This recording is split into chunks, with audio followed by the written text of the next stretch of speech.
pinatabi muna natin itong nasita natin. I-check natin kung makakapasa ba. Do you have your driver's license? Yeah. Again, this one, it says, this is a project for racing use only. Napasubo sa English, ano na?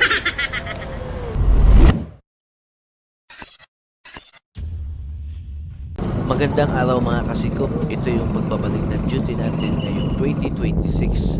At ito na nga, nag-ikot-ikot na naman tayo kasi back to duty na tayo ngayong araw na to. And together with my buddy, ikot-ikotan na naman natin ang area of our responsibility. And our task for today, police visibility, police response, at syempre, pag-implement ng ating mga ordinances dito sa city. And we were hoping this 2026 sana less na yung masikop natin sa kalsada. At alam nyo naman yung mga video natin for road awareness. So may mga idea na kayo sa mga pinagbabawal sa pagmamaneho sa kalsada. Yung mga ordinances naman na pinapatupad dito sa city ay based naman din sa national law. At yung pag-iikot naman natin dito, malaking tulong na rin to para ma-prevent natin ang mga pwedeng masamang mangyari sa lugar natin.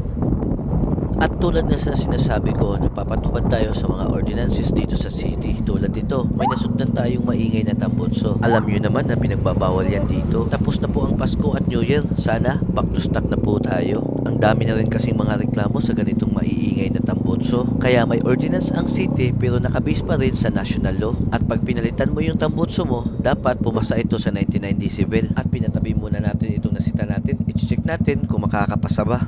Sir, good morning. 150cc.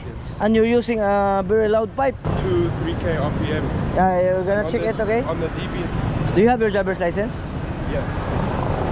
Let us check. Revolution 25-3000.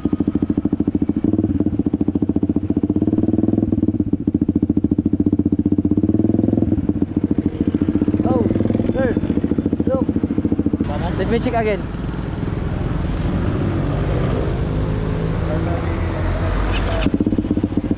Yeah, oh.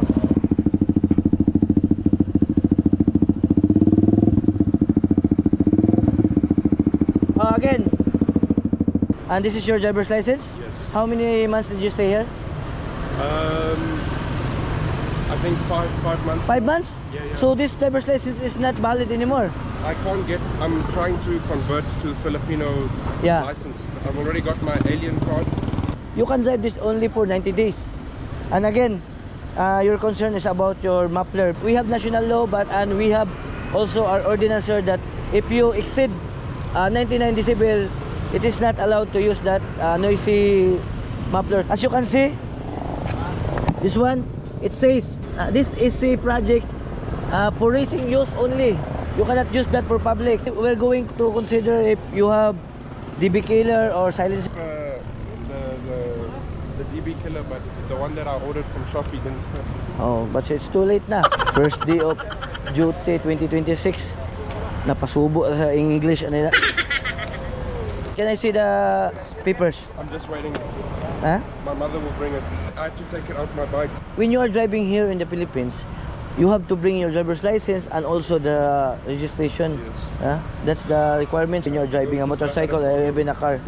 So ayun na nga, sinama muna natin siya at yung motor niya sa police station kasi nga sa mga violation niya at kailangan kasi mapalitan yung tambutso bago ito ma-release sa kanya. Pinapunta na rin natin yung pamilya na may valid na lisensya at kailangan din madala yung rehistro niya for verification. At paulit-ulit nating paalala sa ating mga kaibigan na motorista dyan, kahit 2026 ay mahigpit pa rin nating pinapatupad ang ating ordinance dito sa city, katulad nitong maiingay na mga tambutso kasi nga napakaraming reklamo nito. Hindi naman namin pinagbabawal na pormahan ang motor nyo. Ang importante, alam nyo kung paano ito gamitin at alam nyo yung mga diskarte para hindi kayo masita tulad nito.